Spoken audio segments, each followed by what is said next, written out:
I want to welcome everyone to the RoundTable, CRE Collaborative's first RoundTable. I'd like to introduce our panelists, Saul Klein, Realtor Emeritus, and the evangelist who helped pioneer the first real estate information network, the REN network, now known as Realtor.com. Professor Darren Hayes, cybersecurity forensics, a top 10 forensic specialist in his field.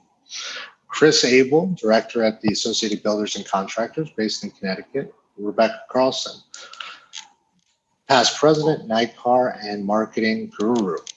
4-year one-day entrepreneur award winner for best growing marketing business. So Saul, if you would, where are you today? And tell us a little more about you so everyone is listening in on our new format. Well, it's great to be here. And it's, I anticipate that we're going to have a lot of fun because there's so many things to talk about and so many interesting things happening right now. And where I am in my life is I'm at a point where I pick and choose the projects that I want to be involved in, and I get to use all the things that I've learned throughout my long career in real estate and in technology and real estate to do what I like to do, which is to teach people, which is to be in front of people, to be able to talk about things that I think are important in their life. And where I see us today, and believe me, I got involved in technology and real estate in 1994. And as you mentioned, I was on the first Realtor.com team when we put together, this is when startups were startups, and we had $13 million and we had all the listings and nobody else did. And it was owned by it was owned by NAR. And so there was a very interesting evolution. I got to see a lot and got to see online learning through contracts I had with NAR, and got to see and build syndication networks and see how that, where that ended up. So I've had a great opportunity in the industry to see a lot of things and I'm very excited right now because I see the things that I got to do back in the 90s, I see they need to be done today in certain areas, in the area of security, in the area of privacy, in the area of identity, and all the things that we're in the area of marketing, all of those things that we brought to the industry in the 90s that were so critical that people said, I don't think it's all that important. I can wait. And we said, no, you can't. No, you can't. We had to evangelize. And it was successful. We say, look, at everybody's online. We must have been successful. But those we're at that point again where I think there are some very big critical things, and people aren't aware of the things that are confronting them and things that they need to be aware of. And so it's going to be fun to talk to them about it. And I think that's one of the things we're going to get to do here is talk to people about those things that we think that we see are important to their success and their survival in this changing industry. That's exactly right. We're all seeing it from our own sides of the table in our own sectors, and now here our listeners get the benefit of all of that knowledge all together in a streamlined fashion. So I could not be more excited, and I'm so glad that we're one of those projects you choose to work on. Professor Darren Hayes, if you will. Hi.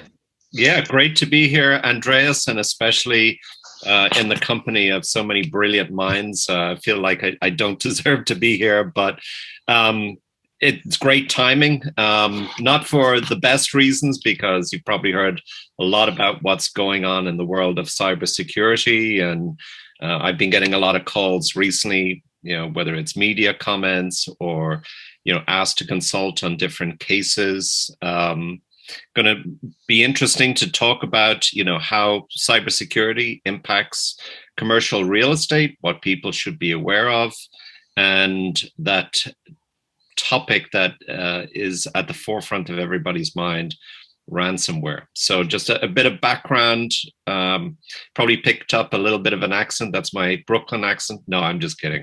I'm from Ireland, and I've spent about a decade and a half in financial services before going to work at Pace University, and love teaching. I've been doing that for many, many years, close to a couple of decades, actually.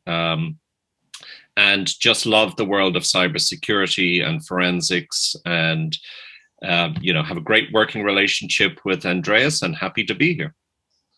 Fantastic. Darren, don't sell yourself short. You've consulted on some of the major cases. You're on NBC and other news outlets for these big hacks. And I am blessed to have you in my life for many reasons, both as an advisor and as a friend. So thank you. And the combination of tech, real estate, and security and physical security. Can't wait to dig in with it. Chris, Abel, my good friend and colleague out of Connecticut. Tell us more. Excellent. Definitely happy to be here. As Andreas mentioned at the beginning, I'm the membership director from Associated Builders and Contractors in Connecticut. And for anyone who's not familiar with ABC, it's an association that basically embodies all facets of commercial construction. So I have about 215 member companies that I work with throughout Connecticut. Some of the members are from other states as well, but they obviously do work in Connecticut. That's the reason why they would be on board. So everyone from your 4 and 5 person specialty contractors all the way up to the big GCs and the big CMs that are kind of household names, or that you see their trucks, or you see their signs when you're driving down the highway, or dealing with major projects. Then we have our associate members who don't build or supply the industry. They basically support the industry in one way or another. So that can come in the form of safety. That can come in the form of lawyers or financial planners or real estate developers. You name it. Even on the cybersecurity side, we have a few companies that are honed into that side of things. And then your suppliers, which is something that I know we're going to chat about a little bit today. But our suppliers, they can supply workers, they can supply raw materials, they can supply lumber if they could find it. They could supply basically all sorts of different things to support the industry. So I've been over there, just a little background, in July, it'll be 3 years. I came from post-secondary education.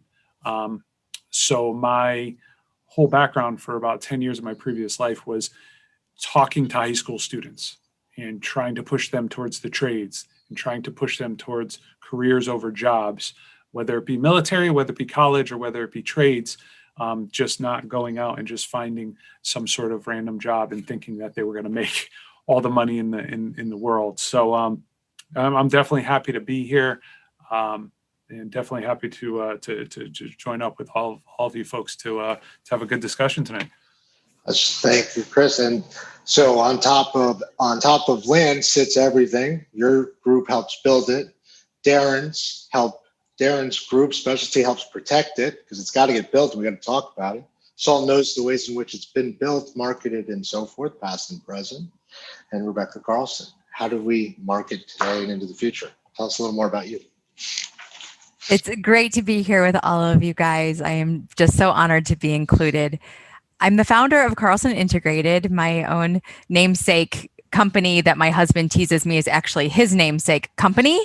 And I'm also the past president of the Northern Illinois Commercial Association of Realtors, as you mentioned, Andreas. And being in a leadership role in commercial real estate has really given me a much broader overarching perspective. My background was on the investment side. I was the director of marketing and business development for an investment firm acquiring shopping centers and parking structures across the country for 14 years. And 4 years ago, I branched off and started my own company, which, if we do the math, means that I've been involved in commercial real estate marketing for 18 years. And I can't believe I'm saying that. That's so long. But my team is 11 women and 2 interns as of today. So now that takes us to 13 women. And we work in a variety of sectors. And some of them are consumer facing. So think of like tenants. And also some others are B2B.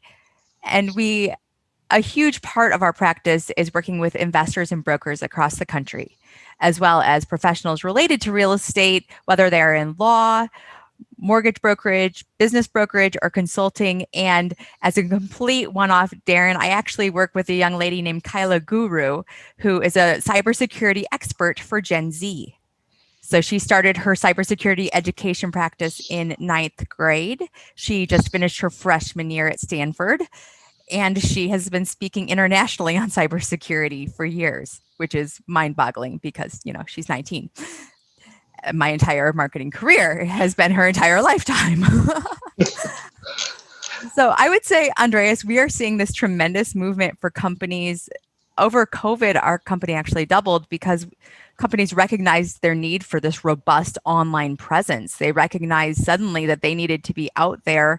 And I would say now we're in this completely reverse situation where companies that have grown their online presence and hopefully safely have grown their online presence are now starting to move towards the in-person situation. And so it's converse to what it was a year ago, because now they have to make their physical presence reflect the online footprint that they've been developing and generating over the past year. So this is a very interesting time in marketing. It's an interesting time overall, and I'll give the crowd and audience a little more about me and how Saul came to be.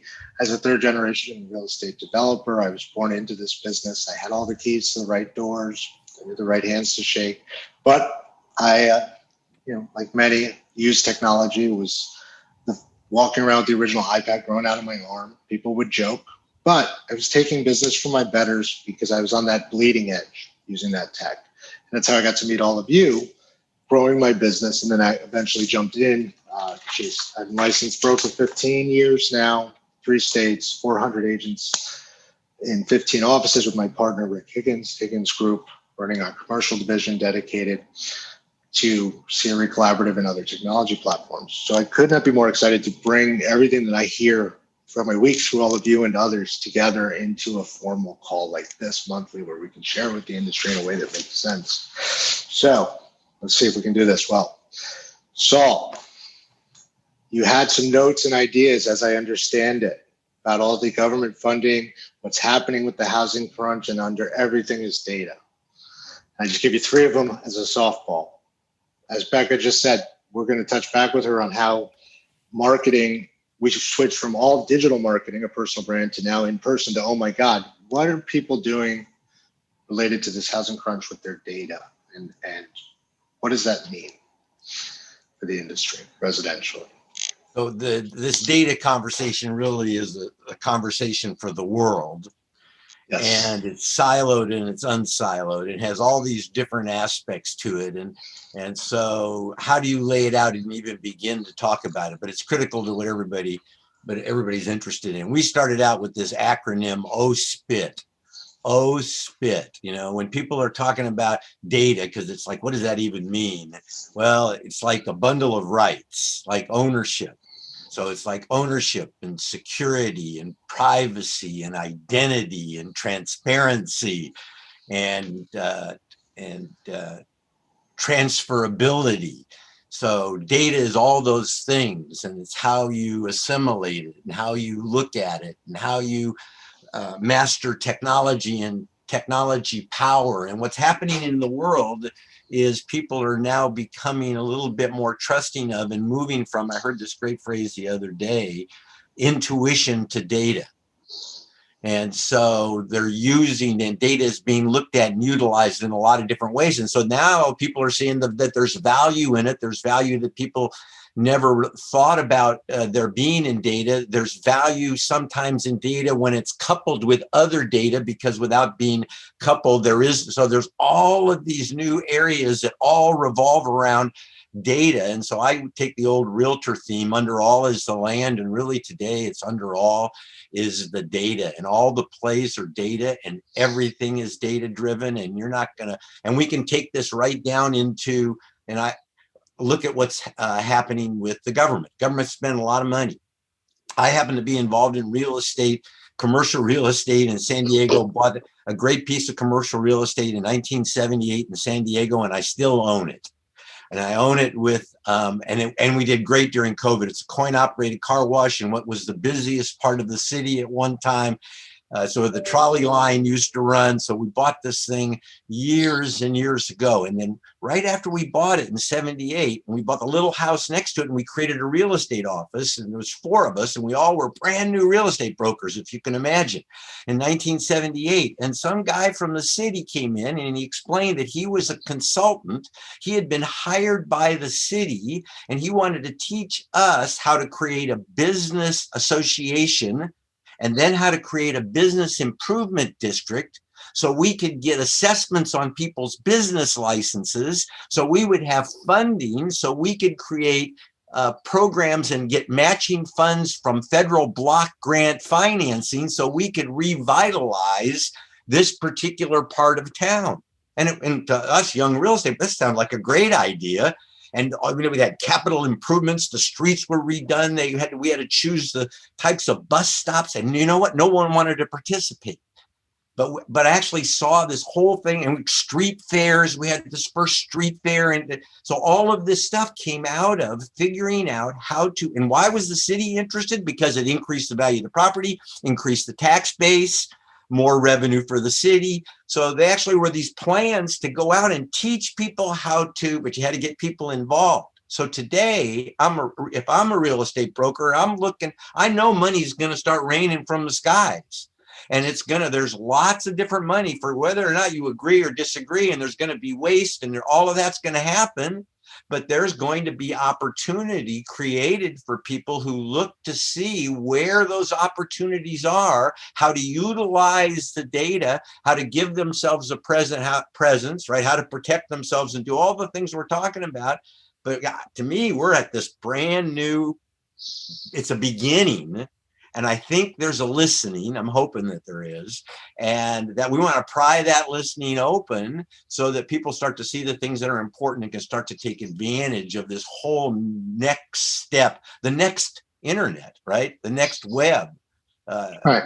Web 2.0. Well, I can't say Web 2.0 with a cybersecurity guy on the line. Well, going into the blockchain side and the tracking and the data and data labor and adding to and Genesis blocks and ownership and some really great stuff that you have to protect. But that's where we kind of are today, I think. And people are just starting to open their eyes to that. Well, and just, over the past few months, just before COVID, I read a great article, Wall Street Journal, talked about how everything about us has been digitized. Our decision-making process, we're being monitored. You talked about all this data about these areas, about these towns, how to revitalize, how to do loans. You're right. Under land is data, and that is the comprehensive thing. And where does all that? And all that data is now being moved from on-premise, which will come into you, Chris, in a moment. It's in the cloud. It's not in the cloud. Darren, as you mentioned before, ransomware and others. So as we start learning about this data, and as we decide whether or not we're going to use it, hopefully those of you listening know you have to use it. It's the way. It's the future. What's going on in your side of the industry as far as cybersecurity as real estate wakes up? I mean, this huge industry really wakes up now, not just residentially, but commercially, where there's a whole wealth of new data, infrastructure data, highway, the list goes on. Darren? Sure. Well, a number of years ago, Leon Panetta talked about how a cybersecurity attack could end up with loss of life. And people thought, oh, he's crazy, and he was talking about, well, what if somebody hacked into the New York subway system and was able to change the signals for the trains? And people are starting to realize that catastrophic events can happen. A couple of weeks ago, I was down in Northern Virginia, in Alexandria, and more than half the gas stations were out of gasoline. And the ones that were open, they had long lines where people were waiting at least an hour to fill up with gasoline. So we've seen how, the oil and gas industry has been impacted. We've seen how, a meat processor, we just heard about that today, how they were impacted by a ransomware attack. And so we're starting to see the beginning of some of the catastrophic effects of ransomware. What is going to happen to, our faith in the financial services industry if one day we can't go to the ATM because of a ransomware attack. And that's a real proposition. And, the commercial real estate industry should also be thinking about this. To put it into context, there was a hospital that continued serving patients during World War II. And it was hit, this hospital in London, it was hit with a ransomware attack where people got stuck in MRI machines. People were turned away or on their way to surgery to get surgery, turned back. People were in surgery. And, we have unconfirmed reports that people actually died that day because of a ransomware attack. And unfortunately, not to pick on some hospital of industries, but the industries that are not spending billions of dollars on cybersecurity are ripe for attack, unfortunately. So it's become the new moneymaker for a lot of countries. So you see North Korea, you see Russia, you see other countries that have been sanctioned who can get their hands on hard currency through these ransomware attacks. Sorry, go ahead. No, I saw Saul raise his hand, and really, we actually have had that in the real estate industry. We had an association, an MLS, a large MLS in California, a ransomware attack where they had to, and they paid the rent. Because you get to this question, do you pay the ransom? Do you not pay the ransom? If you pay the ransom, you encourage them. But what do you do if it's the livelihood of realtors who are expecting that they're going to be able to show properties because you control the keys to the kingdom? And what they did was they paid the ransom, and they paid it in Bitcoin. That's a whole nother interesting conversation, where then in the MLS industry, there was this conversation among MLS CEOs about, should you have a stash of Bitcoin somewhere, just in case, because back when this happened, it wasn't that easy. Where do you get Bitcoin, right? And so those types of conversations took place because it happened. And recently in San Diego, we had a hospital 2 weeks ago in San Diego, I think it was Scripps, that had a ransomware attack. And you're right, it's like, why is it happening? Why are the entities that know that it's going to happen not preparing themselves for it?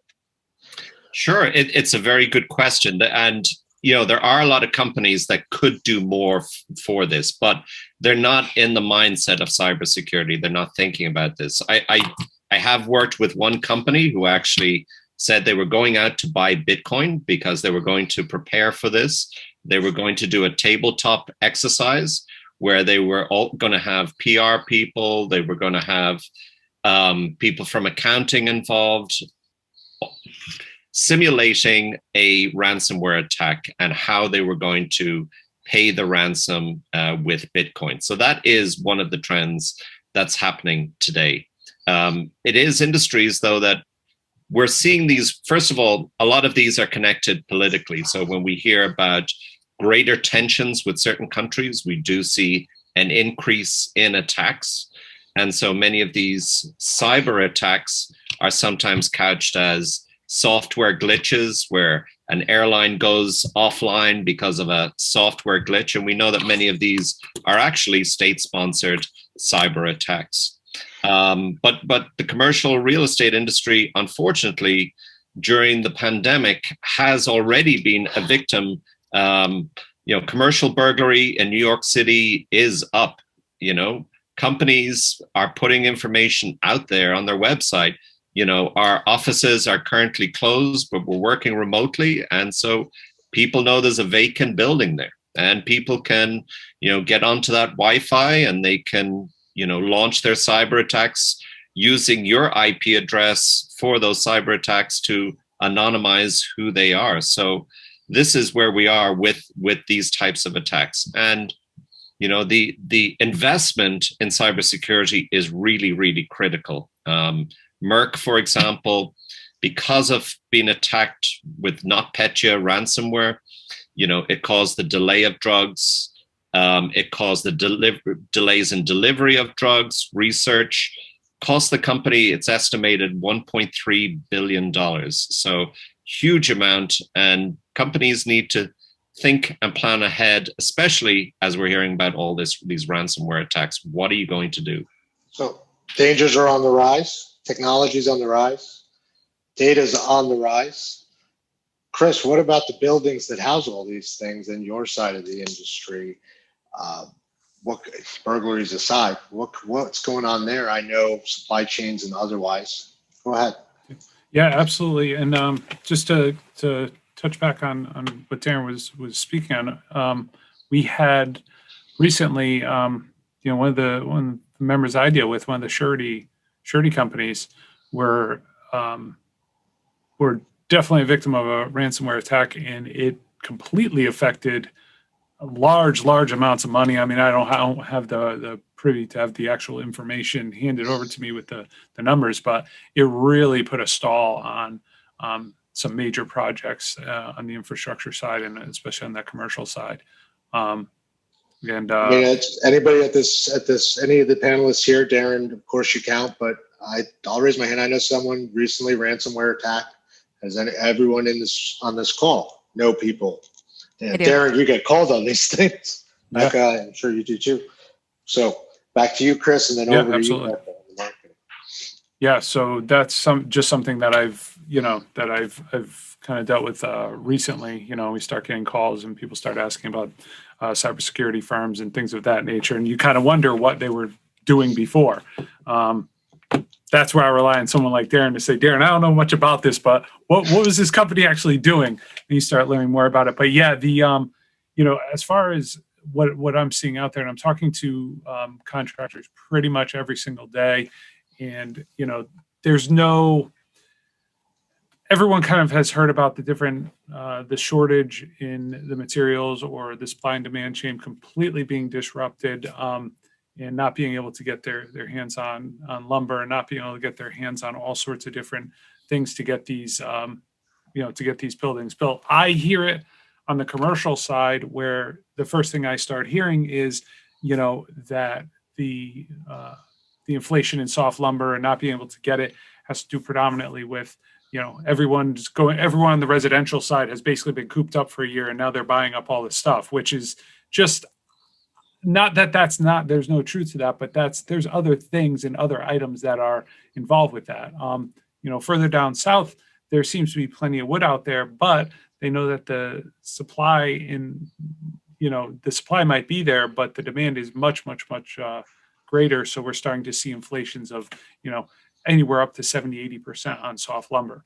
So a lot of the CMs and a lot of the GCs that I'm bumping into, they're basically saying, hey, listen, I got the bid last year, I won, but I priced out on this, and now we're struggling to even make anything. But at the same time, they're not going to pull out of these projects because in order to keep their name out there, and order to keep their something worth marketing, they need to build these buildings and they need to put them up. It's gotten really, really interesting as far as what bidding is looking like.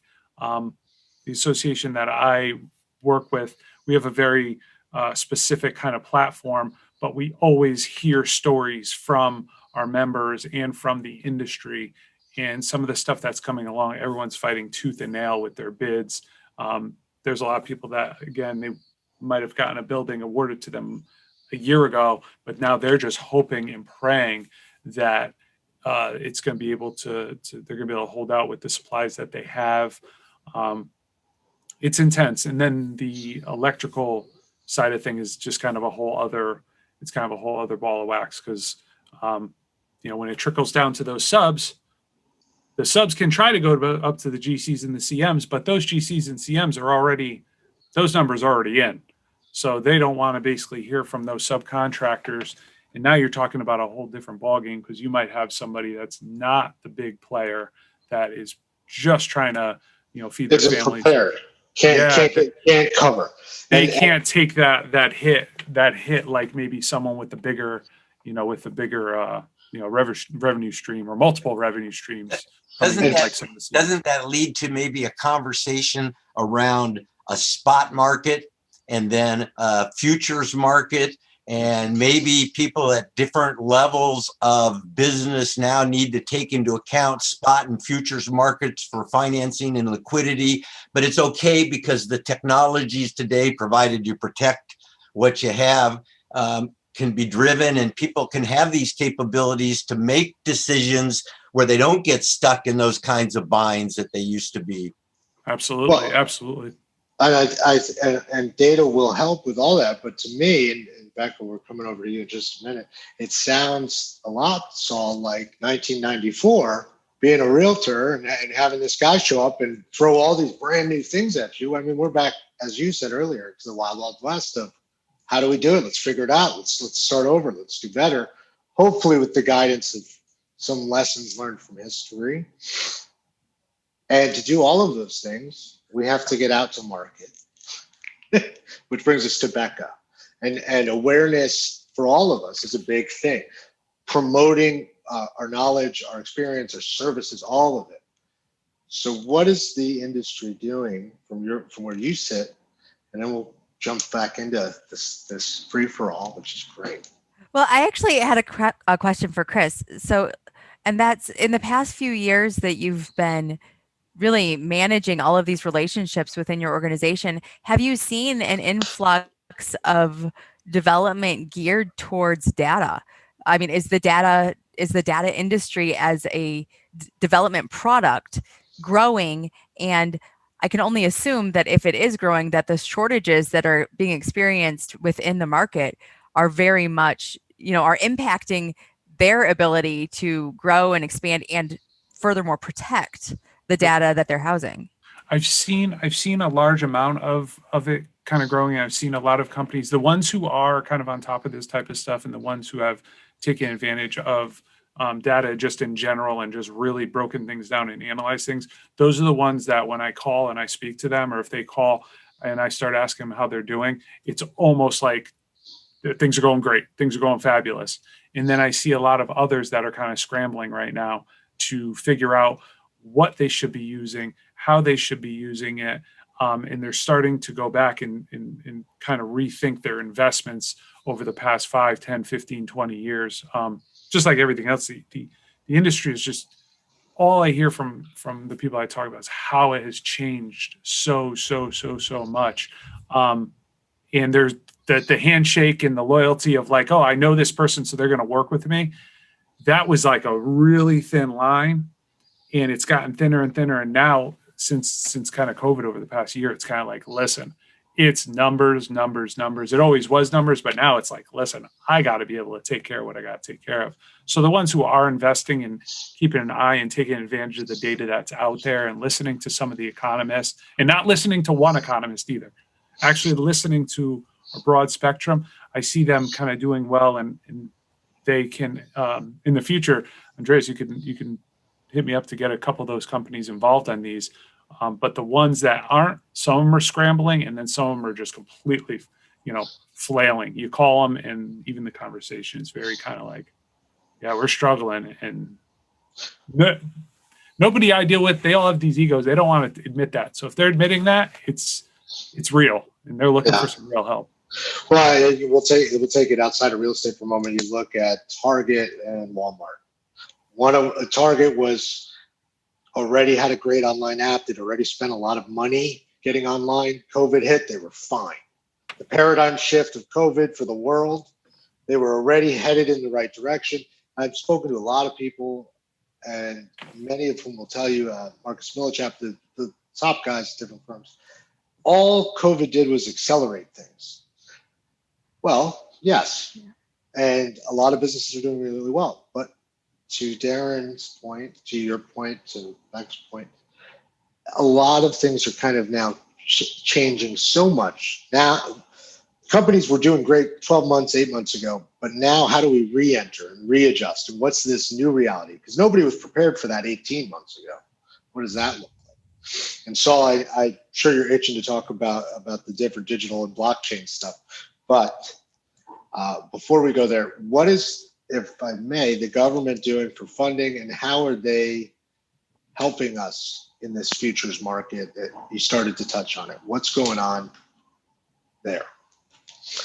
We talked about the ICE exchange briefly, which I wanted to bring people in on as well.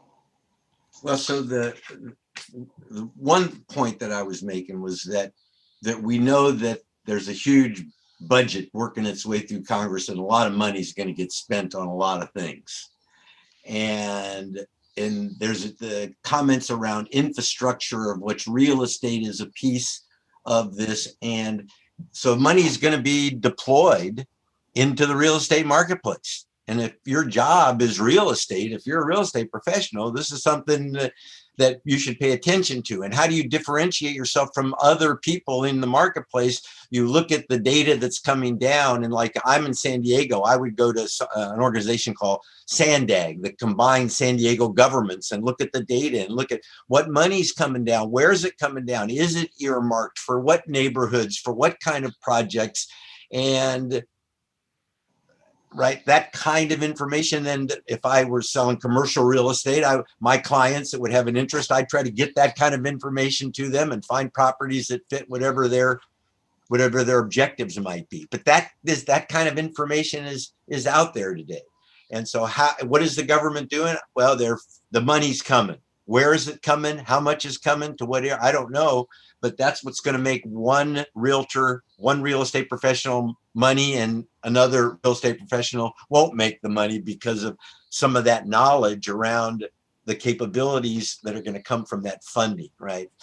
The other, though, aspect of you talk about blockchain and cryptocurrency, and I'd say then a crypto economy, and then really a crypto ecosystem and a different way to do things, and just a decentralized everything decentralized, buyer and seller being able to come together with no middleman and just about anything you can think of.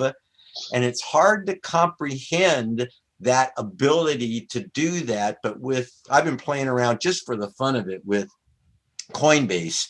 And I mean, just playing with the technology that's there and seeing and thinking about, it doesn't have to be cryptocurrency. It could be anything that is just going and flowing. And so the whole economy is going to change in the way that, 15 years ago, nobody was using PayPal really, right? So things change, things will continue to change. How does this new technology, if you've read, that's a great book, Life After Google, really interesting, by George Gilder, kind of a crazy guy, but a smart, crazy guy. And the internet we use today wasn't built for what you might not remember, but there was a time when there was no commercial. You couldn't do anything commercial on the internet. It was all about science. It was all about education, and there was no commercial activity. So it was built so that people could communicate in the event of a nuclear holocaust. And it evolved to where we have all this commercial activity, and that's why the security is what it is, and it's not. And so it wasn't built for the activities that we now use it for. And so people have been working on this for a long time. I work with a software company that works with community banks, and the application of this blockchain type of technology to inside of banking structures for better security. And when you look at that, you can see how it could be utilized in other things. And that's what I'm seeing happening, and it's kind of fun to watch this evolve, and it will have an impact in real estate, I'm sure, in the not too distant future. Even in the mortgage market, I don't know what you're seeing in the mortgage market. We talk about ICE, right? The Intercontinental Exchange, the people that own the New York Stock Exchange, and they're buying up all these entities to try to, this idea of a futures market and a spot market in real estate, and being able to bring more funding, and something we don't even think about. Data in real estate, something we don't even think about. Did you read about 5 MLSs buying a showing software? So 5 big MLSs just bought a showing software. So people say big deal. Well, it is a big deal because the other big showing software Zillow had just bought. And so people were saying, yeah, I don't trust my data with Zillow. I don't want to. And so these 5 MLSs bought a very good competitive piece of software. And so, but you think about what's the value in it? Well, knowing that properties are being looked at, just not who's looking, knowing that properties are being looked at has a value. has a value in places you don't even think. Think way downstream at 10-year-old loans and loan portfolios that are being managed and rebalanced based on turnover of loans and tip-offs and artificial intelligence applied to data to figure out that certain loans will be so any fragment of that kind of data might have a value in this food chain back to some user. And so five MLSs buying a showing software is a big, bold deal. And that's local. That's the big news in the residential side today, right? It happened last week. Absolutely. Well, and Zillow bought Showing Desk. And to your point earlier about technology and disintermediation of the agent, if you provide a service, you are of value. If you can bring that value through service, you will always be there. So I think brokers are always going to be here to stay because you kind of went around the ropes on it. The right brokers with the right data, with the right technology, bringing it all together. But as we talk more about that piece of news and security, what you didn't talk about was what about when these systems are letting people in without an agent? What about the security implications of that data? Your homes are unlocked. And Darren, this is an unfair question because it's right down in the weeds on it. What happens when you are now letting people into homes with your Bluetooth and they're connecting somehow to something on these other new networks and the security there? Yeah, absolutely. You've really got to be careful because a lot of people, they really don't secure the technology in their home, but their cars as well. So our cars are vulnerable today. We know that within the next couple of years, your phone is going to unlock your car. We're not going to keys anymore, right? So think about the vulnerabilities there, right? A lot of us today, we have Wi-Fi in our cars. It's very easy to gain access to that Wi-Fi in people's cars. So we definitely got to think about the security consequences of this. I think that we're moving into a world, 5G is decentralized and we have this, working on the edge of the network concept that I think that permeates lots of different places. So I think virtual currencies are going to continue to grow. As Saul mentioned there, we've got to think that the next generation thinks about these things very, very differently to us. So, many African countries, they've been doing, peer-to-peer payments for many, many years, paying people with their phones. That's going to happen. I think that some banks are going to be cut out of this in the future. We see a lot of startup companies who are raising capital on the web without banks today. Could that happen in the real estate industry one day, that people will be able to do deals without financial institutions and without a centralized, recognized currency as we know it? They're doing virtual transactions. It's an interesting concept. There's blockchain. There are a few developments. Saul, you may know them as well. There's one in Colorado that was blockchain funded, or so they claim. But it's all growing so rapidly. I think is the overwhelming theme here, even on the construction industry. And then I'm going to go back over to Rebekah, because marketing, of everyone in this room, I think marketing has spent more time trying to analyze the world of data than anybody else. So I think as we look and we have these long trails in each of these discussions, there's an immense amount of things you should be doing. So you should be reaching out to the people in their respective areas to start to better yourself, to change from to change into a digital mindset, this digital operating model, this next generation model. Chris, on the construction side, as we're sitting here talking about new entry and cars and Wi-Fi and the Internet of Things, Rebekah brought up a great point before with her question about, do you see people doing things with more tech? What about just day-to-day, moving through those projects, security of those projects? What is happening, in your opinion, or what big piece of news besides the lumber shortage, which, by the way, maybe it wasn't a supply issue, maybe it was a critical IT issue that we don't know about yet, based on what Darren said. But where are you, given everything we just talked about on this?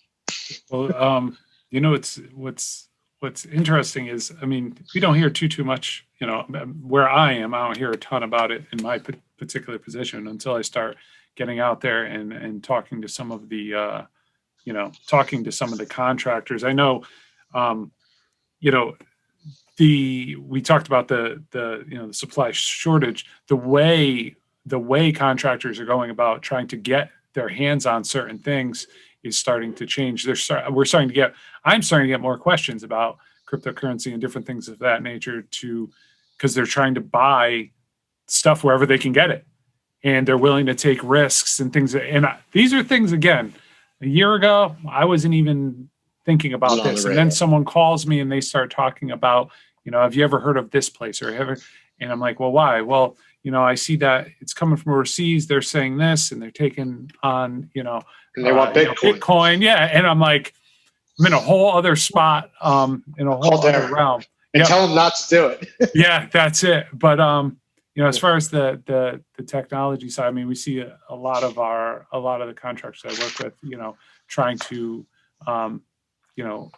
build into their bids and build into their numbers, trying to integrate that all sorts of different technology to kind of give them some sort of edge above, someone who's kind of coming in without those type of things. But I also see some situations where I hear stories of, some of the equipment that's being used and some of the technology being brought in with the idea of, we're going to offer the technology, but it's going to be X price versus Y price.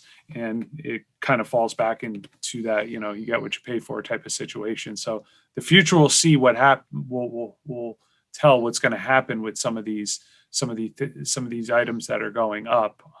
Not so much on the civil side. On the civil side, it's a little bit different. On the civil side, the battles are a little bit different in regards to they're all waiting for that infrastructure, money to come out. To Saul's point, it's coming, but where's it going? Where's it going to get spent? And how are we going to go about that?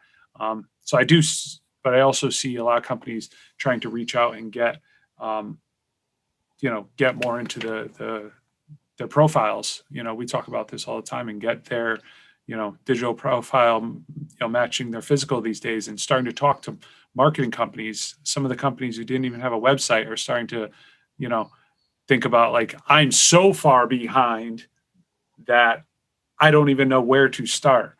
And it's interesting. It's kind of all over the board. And we see people kind of leaning towards, marketing, but not saying, oh, I just want to do this. I'm not going to put some advertisement out there. I need to do something with some depth. And I know this data is out there, but how do I start? How do I get my hands on it? So it's an interesting time, that's for sure. Well, the fact that everybody uses connectivity today, the fact that everybody uses connectivity means that there have to be best practices based on your individual circumstance and situation. And everybody should know there's a market for this, I'm sure. Right? Where if I'm a business person, then I should have best practices around the different aspects, including dumping the trash and locking the file cabinets and doing all the kinds of things that people don't even remember anymore. But there are best practices, and if people start to follow those, I think we'd have a lot less of an issue. And it seems to me everybody should. Right? It's like, it took me a while to learn that I had to fasten my seatbelt. I admit it. I had to write it in my day planner for like 4 years before it became a habit. And I'd write it down, and every day it was an affirmation, seatbelt. So I would remember to make, right? Even though I knew it was the law, I had to get used to doing it. But I think the examples are there, and the penalties are huge if they don't. So is there security data strategy that you should implement if you're in a certain business? Are there tactics? Are there training programs? And in my mind, the answer is, there's a consciousness that you have to have around this now, because it embodies everything we do, and COVID made it even more so. I have a quick question here. So When I was down in Virginia and it was hard to get gasoline, somebody mentioned go on Gas Buddy because they will show you all of the supply in the area. And I said, I thought it's just for pricing. And they said, no, they show you which gas stations have gasoline and which are out. And it saved my life. And I'm kind of wondering if that same kind of concept could apply to the construction industry or like a lumber buddy, or instead of going to all these different websites, crowdsourcing that kind of information for supplies for, commercial real estate construction. What's funny is I had a company contact me prior to COVID about membership, about being a member in our association. And that was kind of the basis of the company. But at the time, I'm thinking my big members kind of saying, I'm not gonna grab wood, I'm not gonna get plywood from this guy because he has 30, 40 sheets of plywood left over. I'm not gonna get this, I'm not gonna get that. And come full circle, I don't know how the company is doing right now. I've reached out to the guy and this and that, but I see it and I'm like, he had no idea it was coming around the corner. But I hope he stuck with it, because now I can get pretty much anybody, if they have copper, if they have wire, if they have plywood, if they have 2x4s, they'll take 50, 60 sheets. It's a whole new marketplace. Yes, it's platform marketplace now, right? It's all about platform and marketplace and long tail. Platform, marketplace, long tail, no friction. Yep. I find some of the funniest memes and some of the funniest pictures I see on the internet now, which my wife is like, "What are you laughing at?" Well, they're the ones with plywood.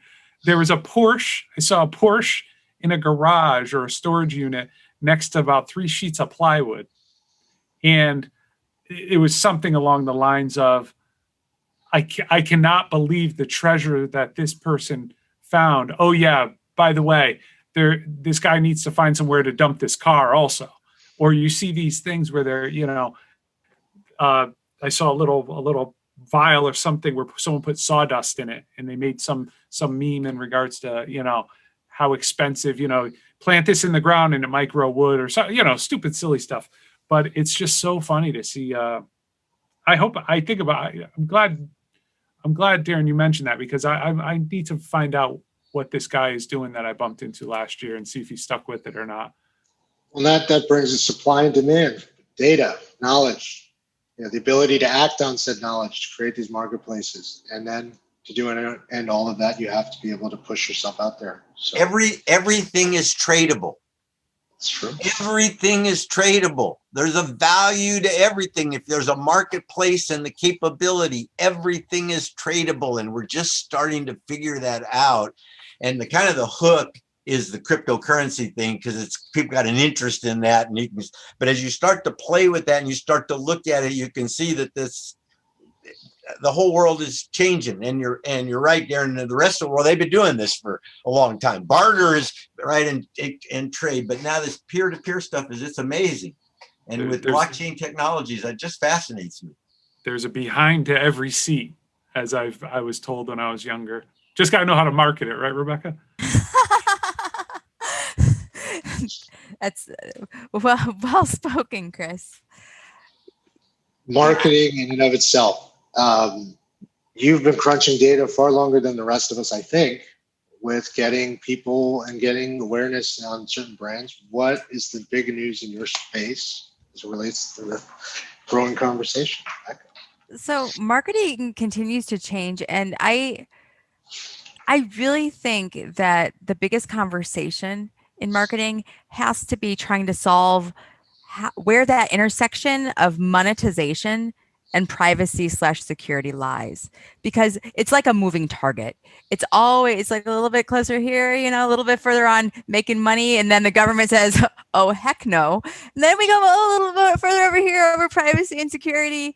And then you've got all the boss moms in the, 300,000 person Facebook group complaining because Facebook's arbitrarily shutting down their pages when they're not doing anything wrong, because it's a moving target, because it has to be solved, but it's still being solved by people.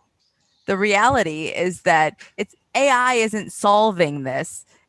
it's actually being solved by people who are making decisions. And some of those are government entities, and some of those are executives at social media platforms or tech companies who often have are creating a holding position, and they're buying up competitors to prevent things from coming to market, not to encourage things to come to market, but to prevent them.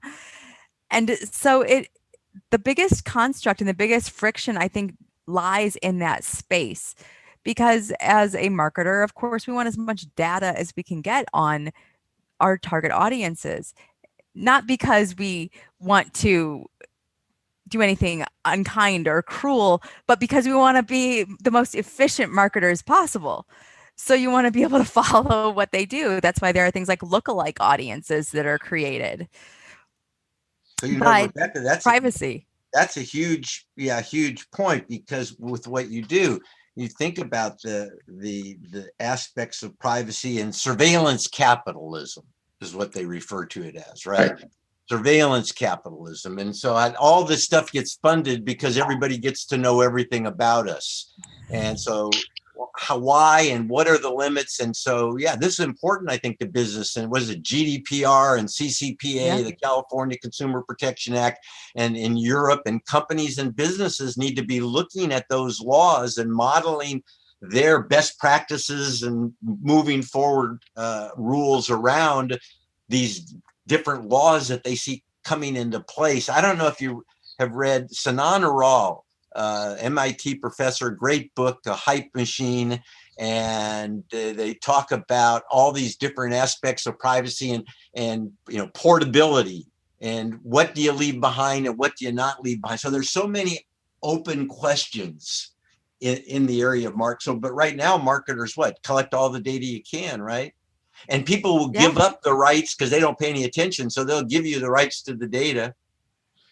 So anonymous isn't anonymous is what I'm hearing, because the data will get you there, and to whom and why. I've seen little pixels that could get placed. You'd go to us and you would then retrieve like 800 fields of incredible data that realtors wouldn't even want to see in many cases from a pixel. They got it's like amazing, the data that's available that you can have access to, that is either black market somehow or not, right? Based on permissions or not. And you're right.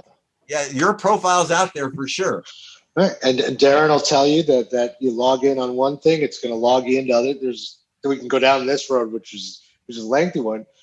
But marketing has been there collecting data and monetizing it all this time. And now it's real estate's turn. Collect the data and find ways to monetize it, because we as real estate professionals, those of us on the call who are also brokers, we have been giving it away for years. We have been adding it and giving it to people for years. Well, all of it has value. Go ahead. Andres, there's one other factor here, and that is so much of the data goes unused. It goes unanalyzed.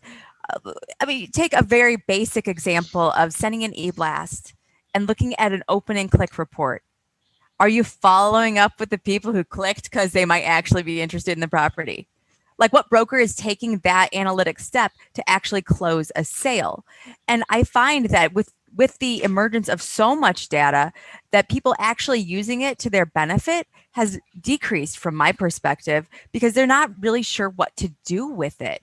And so then I think the biggest danger that we are facing then is that all of this data is out there and nobody knows how to protect it, because they weren't really kind of paying attention to it anyway. Because who's paying attention to your open and click reports? But God forbid MailChimp ever gets compromised, right?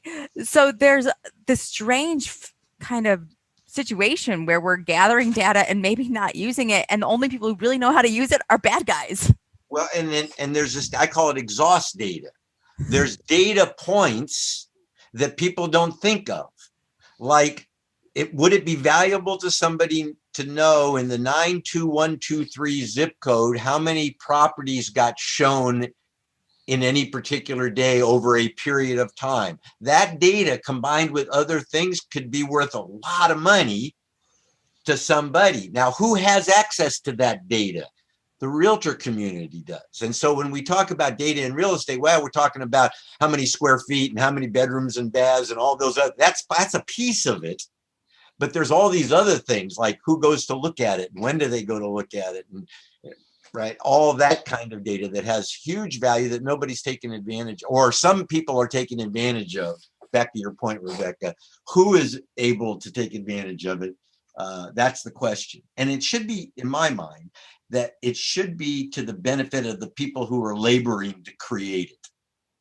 And so there has to be a methodology that allows for the people that create and provide labor around the data, that they can be rewarded for that labor down the road.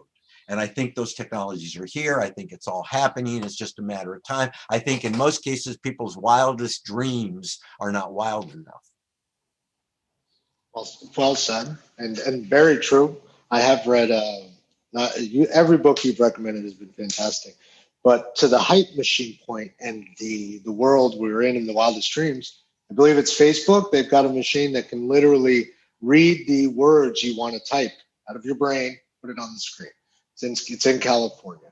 So yes, the wildest dreams are here, and I think best practices are being written now. Do they exist? Somewhat. More in construction, how to lock things, to Darren. I think there's such a shifting ball. It's moving so fast on the cybersecurity side that I don't think the best practices are probably updated daily, I'm assuming. Same thing with marketing, because there's just so much to what you're saying, Becca, data, I call analysis paralysis. Too much, exhaust data. Don't know what to do with it. So what, as a group sitting here, it sounds to me like our audience and anybody listening should do is revisit their core principles. And one, first find out if they're doing, what are they doing digitally? And if they're not doing enough digitally, or if they even don't know what that fully means, maybe they should call and start reaching out and figuring it out. From each of these 5 channels, what are they doing as a core principle to their business? Saul, how are they evangelizing, or how are they taking their business to this new level with this new world? Then over to you, Darren. How are they protecting themselves to the point, physically and on the internet? My screen dimmed here, guys, and I don't know why. Hold on one second. It's a little worrisome. Somebody might be. Isn't it back to if what's the audience and what's the environment? So let's take a real estate office environment. Real estate office environment, you have to do an analysis or an inventory of where you utilize, what are your weaknesses, and then you need to have policies written around them. It goes, and people do this kind of stuff, right? Yeah. And every situation, for a person who owns a house that has Wi-Fi, right, they should have some kind of policy around that and the security system in their house. And so there are these different things that are probably in the back of people's minds that need to start to come to the front of people's minds. And again, I describe it as personal best practice, business, whatever you want to call it, but it's learning how to utilize the technology and prevent it from causing you more harm than it should. Yes, digital awareness. Absolutely. And then, Chris, that lumber supply, imagine if, to Saul's point about the zip code and how many people are visiting, if I knew where the lumber shortages were, what could I do with that data? As a construction company, they have that data. Your association knows where the shortages are because you're literally hearing it firsthand. So what happens then? What could happen? The wildest dreams again. And it's just incredible to me to just hear it again and again through this call. So much of a Wild West, but with best practices, with good hygiene. I'm going to call it hygiene. With good digital hygiene, with putting your seatbelt on every day, to Saul's point, you should be able to go forward. Not only should you be able to go forward, but you should make a lot of money. There's now a huge opportunity to get ahead of your peers, I think, is where I stand on the issue. And that's what I'm seeing on my end, as CRE Collaborative. People that doubled down, start of COVID, investors that were smart, they decided what they would do, owners that held what they could and got rid of what they couldn't. Those that have moved forward are doing very well. Every commercial broker I know is doing well that was in a position to do so, to take advantage of technology. We helped a few. I'm sure everyone on this call has helped different professionals at different levels. So the biggest news for me on this side of the fence is the switch back to in-person and this crossover area of how to operate before and now. And fatigue from these video calls, from other calls, is a real thing. And finding a new balance between your digital and phone. Now, things get done when you talk to someone on a phone, which is the truth of it. I hate texting, and maybe they didn't see it. You call someone, you do a deal. That's a deal. The business works on the phone or in person. And that's what I think the industry is going to get back to the phones and moving. So just remember that this form is temporary. Yes. It just happens to be the current form that we use, right? But it's temporary. And it wasn't around 15 years ago, but it's temporary.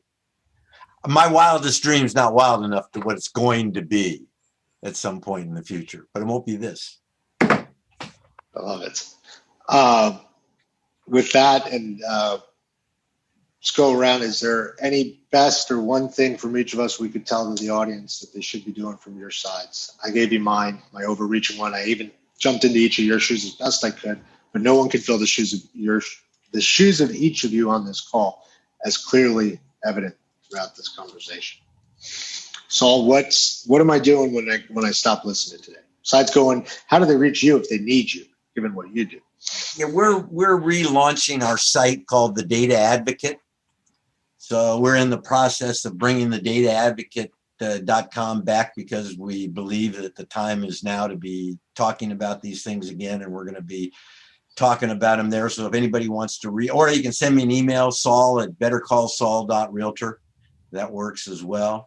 And but big conversations, know this: if real estate is your thing, if private property is your thing, if you believe in private property rights, then you need to be aware that there are restrictions that we never thought about before around private property that we're going to start seeing more of. We're going to start seeing language that we've never heard before around private property. We're going to be seeing arguments around zoning that we've never seen before. Your best defense is going to be the data that tells the story and paints the narrative for you as we look at changes that have to take place, because under all is the land, and it really under all is the land. And how do we go about getting the best out of this post-COVID? And it's going to take better use of the data. And this term smart growth, you just heard it got a bad rap in the past, but I think you're going to start seeing more of this idea of smartly utilizing the data. And so what I would say, if my business is real estate, I would be looking for where the money is going to come to my city to revitalize and to redevelop certain aspects of my city or my municipality, and I participate in that. Thank you. Darren, if your business is real estate or to the general world, what is the one thing they need to do when they get off this show? I would say just based on the conversation today, your reputation is worth a lot of money. Like you, Andreas, you have an important business. And a big element of cybersecurity that many people miss is threat intelligence, especially if you're a disruptor. So somebody who changes the rules for a business, whether it's an Uber that changes the taxi and limousine, rules, or any other kind of business that changes traditional businesses. Threat intelligence is really important because people who are in those traditional businesses will feel threatened, and there are people out there who work to try and, tarnish people's reputation. It's a business out there, unfortunately. So, but there's a lot of threat intelligence tools out there that allow you to see if information about you is being leaked, what people are saying. So social media is also very good to monitor for threat intelligence, but also to see how people perceive you. And so that's another part of cybersecurity that I think people need to learn more about, especially in the commercial real estate industry, because you guys are definitely on the cutting edge, and protecting that reputation is really, really important. And cybersecurity and threat intelligence can help that. I always say real estate, it's a lifetime to build it and it can be a moment to destroy it, as many have said in many industries, especially with cameras everywhere and so forth. So how do people reach you, Darren? Questions? Sure. Just reach out to me on email if you want, hayes@codedetectives.com. And then Chris, my friend, so one thing that real estate professionals, those looking to buy contractors or looking into your side of the space, what should they do getting off this call based on these conversations? Sure. Just to kind of double down a little bit on what Darren mentioned. I use the term low-hanging fruit a lot, and the whole idea, the looking at some of the smaller things in regards to, like Darren said, in your reputation and all that sort of stuff, and kind of cleaning those things up. Don't get into that kind of complete analysis paralysis. Start kind of low and making sure that you have your profile cleaned up and all that sort of stuff. It's dig deep into some of those contractors that you're looking to get involved in and doing the actual research. You always kind of heard you're only as good as your last project. But those days are kind of, they're out the window a little bit. I mean, the quality of the work has to be there, but I would say, looking for companies that are investing in some of the services that are shown on, even on this call, data-driven marketing. Do they have a nice, do they have a digital presence? Do they have things in order? Does it show that they actually are paying attention to what you're doing? If you're going to a website and every time you go to a page, a pop-up is coming up every single time to fill in, and you have to get through that every single time, that's one of those small little low-hanging fruit details that someone's not paying attention to. So is that same company going to be paying attention to the details on your properties and on your jobs? It happened, that happened yesterday. And then, just questioning kind of the security side of things and what they have invested, asking these contractors, almost point blank, what have you invested? What do you know about the area that you're going to be building in? I saw something recently where in New Haven, Connecticut, there was a lot of uproar in regards to what was going to happen in a certain neighborhood. So the contractor got a consultant. The first thing that she did was she basically called a meeting, and they did a walking tour with the neighborhood.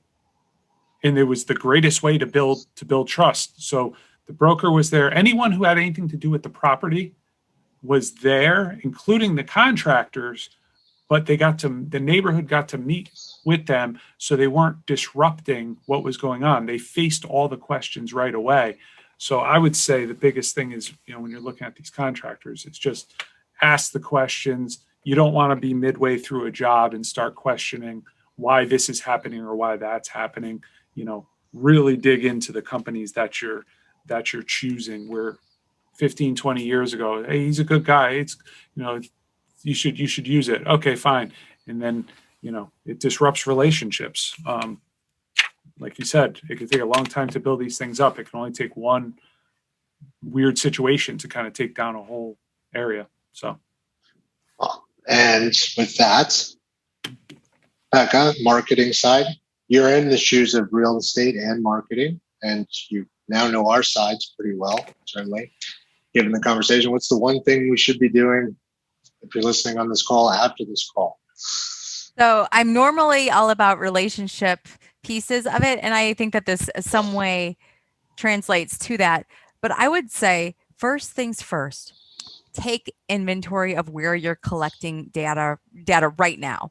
So whether that's your profiles on social media, where you have these large networks of individuals, like you have their data, like that's a real thing. So take inventory of it. Social profiles, your e-blasts, if you send them in your e-blast list, your website, if your website is collecting data in any way, whether that's forms or whether that's pixels that are connected with Google Analytics or Google Search Console, where you're, maximizing your website's visibility on Google. Whatever you're doing, wherever you're collecting data right now, start writing your own manual of how you can and should use it. And how you can and should store it. Because those two pieces are going to be pretty important moving forward. And using that data, not just collecting it, but using it, is a key to success in the future. You can actually build business off of data. You can actually tangibly build business out of the relationships that you're building through that are reflected in that data. So that would be my absolute action step of what I think you should do coming right out of this call. And how do people find you? Just call me. So my email address is Becca, BEKAH, @carlsonintegrated.com. Please only send nice emails. I don't accept spam and evil things from anybody. And if somebody wanted to call, I have a Google Voice number, and that's 224-338-9855. And just because she said a Google Voice number, Darren, why does she have a Google Voice number? Why should everyone have a Google Voice number? Because it keeps your real number secure. Because even that is a key piece of data in the world. Yes. Now, the one thing everyone should do coming off the call from me is they should tune in next month to this call. But above and beyond that, it's look to people who can advise you in their areas of expertise. I certainly do, and I'm happy to have all of them, all of the best of them here with me on this call. So Saul, thank you. Darren, thank you. Chris, thank you. Becca, thank you. I think this was an incredible first show. Thank you guys. Saul, look Great to see everybody. Thank you. Nice to meet everyone. Guys. Take care. Bye now. Bye-bye.